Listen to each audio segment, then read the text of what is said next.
오늘 본문은 도피성 제도에 관한 말씀입니다. 본문 1절, 2절 보시면 여호와께서 여호수아에게 말씀하여 이르시되 이스라엘 자손에게 말하여 이르기를 내가 모세를 통하여 너희에게 말한 도피성들을 너희를 위해 정하여. 하나님께서 모세가 살아 있을 때 미리 도피성 제도를 마련해 주셨다는 그런 뜻이죠. 도피성 제도는 하나님께서 예비해 놓으신 제도입니다. 도피성이란 히브리어로 하면 이르미락 미클라트라고 하는데 받아들이는 성읍이라는 뜻입니다. 말 그대로 살인한 사람을 받아들여서 생명을 보존해 주는 성읍이 바로 곧 도피성입니다. 그러나 아무 기준 없이 무작정 다 이 시대에는 받아들이는 것이 아니라 고의 없이 살인한 사람, 3절 말씀에 보면 부지 중에 실수로 사람을 죽인 자다 이렇게 나오지 않습니까? 그런 경우에만 받아들여서 그의 생명을 다 이렇게 지켜주었던 것입니다. 대신에 제사장이나 성읍의 장로들이 판단하기에 너무나도 죄가 악의적이다, 고의적이다 그러면 도피성으로 피신했다고 할지라도 반드시 공개 처형해서 하나님의 심판이 죄가 얼마나 무서운지를 갖다가 천하에 이렇게 다 드러냈습니다. 자, 이렇게 과실치사로서 부지 중에 실수로 사람을 죽인 자로서 도피성에 몸을 숨긴 사람은 대제사장이 죽기까지 도피성 밖으로 나올 수가 없었습니다. 만약에 임의로 나오게 되면 그에게 죽임당한 자의 친족이죠. 복수를 당할 수밖에 없었어요. 그리고 당대의 제사장이 죽으면 도피성에 피신한 사람은 그 죽음의 제사장의 죽음으로써 대속의 가치를 인정받아 가지고 그동안에 머물러 있던 도피성을 떠나 가지고 자기 고향으로 무사히 이렇게 되돌아가서 정상적인 생활을 할 수 있도록, 그게 도피성 제도예요. 6절 말씀에 보면 그 살인자는 회중 앞에 서서 재판을 받기까지 또는 그 당시 대제사장이 죽기까지 그 성읍에 거주하다가 그 후에 그 살인자는 그 성읍 자기가 도망하여 나온 자기 성읍 자기 집으로 돌아갈지니라. 이렇게 하나님께서 죄가 사면된 뒤에 삶까지 다 이렇게 보장해 주시는 것을 말씀 가운데 보게 되죠. 특별히 도피성의 위치는 이 범죄한 자가 가나안 땅 어디서나 쉽게 몸을 피할 수 있도록 하기 위해서 쉽게 너무 어려우면 중간에 가다가 이렇게 잡혀서 죽을 수 있지 않습니까? 복수당해서 죽을 수 있지 않습니까? 그래서 어느 곳에서라도 하루 만에 당도할 수 있는 위치, 대략 한 50km 정도, 학자들에 의하면 대략 한 50km 정도 이렇게 됐다고 합니다.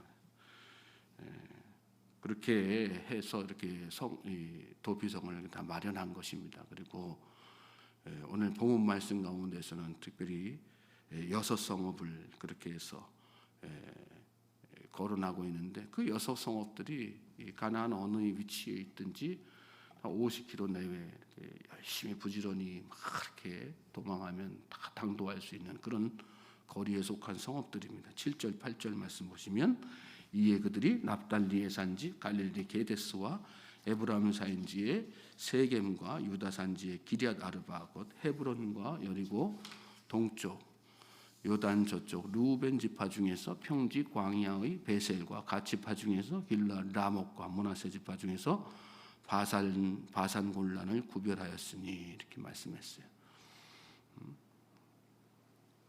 살인한 자가 제때 피신하지 못해서 복수하는 자에게 잡혀가지고 죽임당하지 않도록 하는, 그래서 또 다른 살인의 비극이 일어나지 않도록 방지하시기 위한 하나님의 선하고 완전하신 그런 조치죠.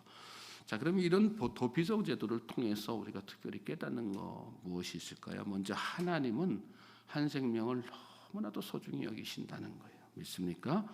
도피성 제도는 복수를 당해서 죽을 수밖에 없는 죄인에게 살 길을 열어주시고자 하시는 하나님의 그 강력한 의지, 한 생명을 그가 비록 죄인이지만 그러나 그 생명을 살리고자 하시는 하나님의 강력한 의지가 반영된 그런 성읍인 거예요. 유대 전승에 따르면 도피성으로 향하는 길목 요소에 여기가 도피성이다, 이 방향으로 가면 도피성이다라고 하는 팻말이 세워져 있었다고 그러죠. 또 도피성 방향으로는 되도록이면 이 죄인 된 사람이, 목숨을 구하고자 하는 사람이 잘 쉽게 도피성으로 찾아올 수 있도록 길도 가급적이면 다 넓게 이렇게 다 평탄하게 다 이렇게 중간에 막 걸려서 넘어지지 않도록 다 고르게 도로를 냈다고 합니다.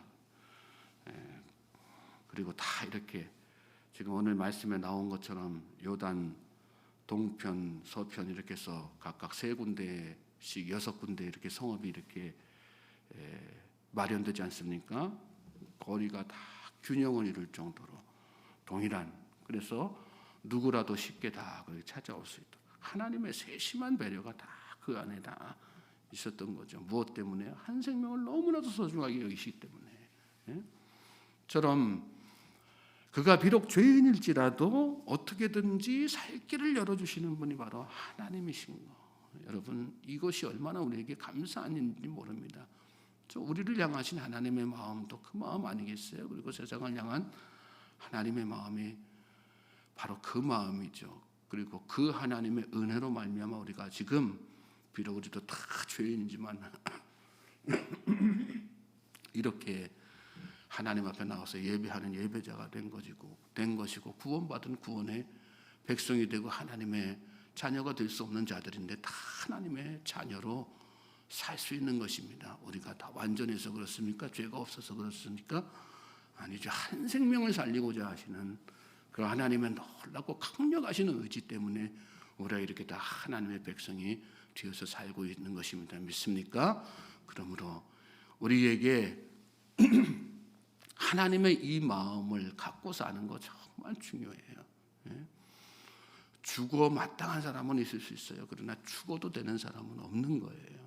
그러니까 우리는 이 하나님의 마음을 가지고, 이 하나님의 마음을 가진 사람은 세상에 죄를 지은 사람들 이렇게 바라보면서 어떤 마음 가져야 되는 거예요? 정죄하는 마음 가져서는 안 되는 겁니다. 그가 비록 내 생각에 정말 저는 어떻게 저런 죄를 지을 수 있을까? 그렇게 생각되고 그렇게 여겨지는 사람일지라도 이 하나님의 마음을 가지고 있으면 함부로 그에 대해서 막 정죄하고 판단할 수 없어요. 그 죄 자체에 대해서는 우리가 늘 경계하면서 살아야 되지만 함부로 저 사람은 죽어 마땅하다 정죄하고 죽어야지 된다 그렇게 생각해서는 안 되는 거예요. 죽어 마땅한 죄는 있지만 죽어 마땅한 사람은 한 사람도 없다는 생각을 우리가 가지고, 나 역시 죄인이고 경중의 차이죠. 그리고 인간의 기준으로 봤을 때 그 경중이라고 하는 것이 정해지는 것이지 하나님의 관점에서는 다 똑같은 죄 아니겠어요? 그러므로 오늘 우리도 그 마음, 그 하나님의 마음을 가지고, 하나님의 사랑을 가지고 누구라도 정죄하며 사는 것이 아니라 은혜로 품고 사랑으로 감싸고 그런 마음으로 하루하루 살아야 될 줄로 믿습니다.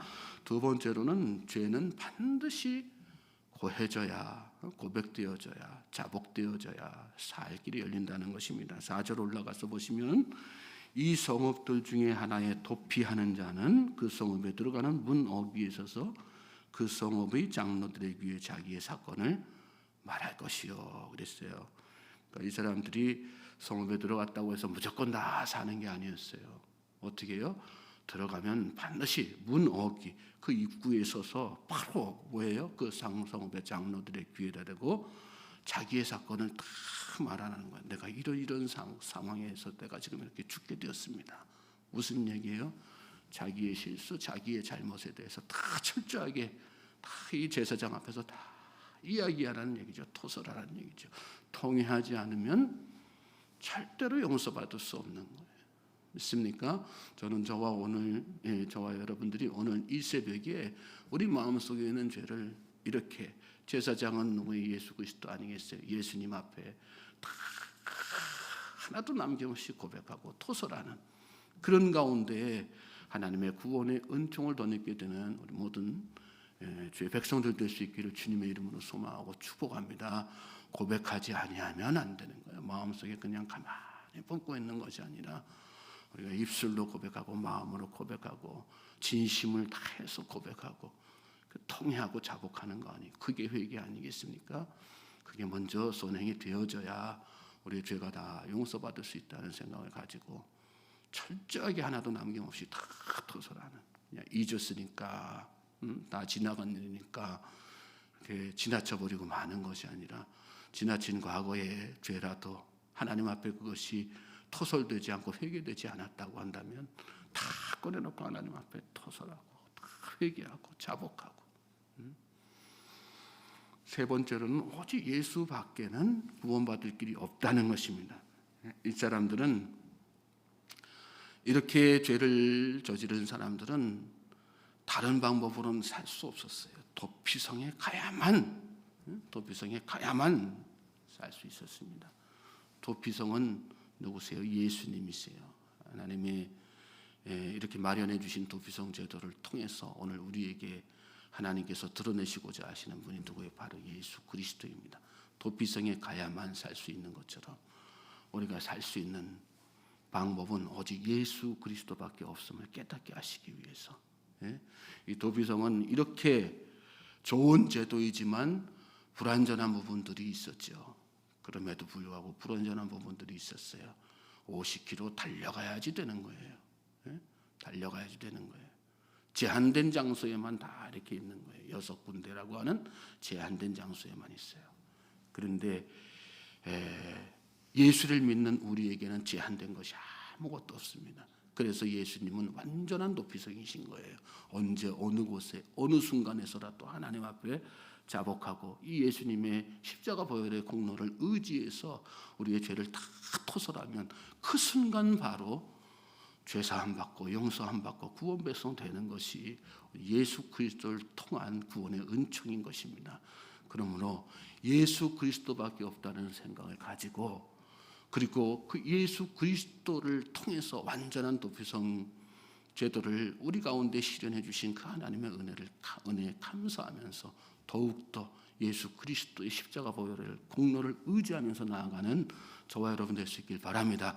그리고 이런 놀라운 또 완전한 구원의 은총을 나만 누리는 것이 아니라 지금 우리 주변을 돌아보면 얼마나 예수 그리스도를 알지 못해서 자기 죄의 문제를 해결하지 못하고 죽음의 절망의 나락으로 빠져드는 사람들이 얼마나 많습니까? 이 완전하고도 놀라우신 도피성이신 예수 그리스도를 그러므로 우리는 주변에 널리 선포하고 계속해서 증거해야 되는 것입니다. 한 영혼이라도 구원하고자 하시는 하나님의 그 마음을 가지고 오늘 이 하루가 저와 여러분에게 그런 하루가 되기를 주님의 이름으로 소망하고 축복합니다. 하나님 앞에 더 진실한 마음으로 예수 그리스도의 십자가 보혈의 공로를 의지하여서 우리의 모든 죄를 다 하나님 앞에 완전하게 토설하고 통회하고 자복하십시오. 그리고 주변에 이 놀라우신 구원의 은총 되시는 예수 그리스도를 열심히 증거하십시오. 하나님께서 저와 여러분에게 완전한 구원 백성의 축복을 누리도록 이 하루 또 은혜로 이끌어 주실 줄로 믿습니다.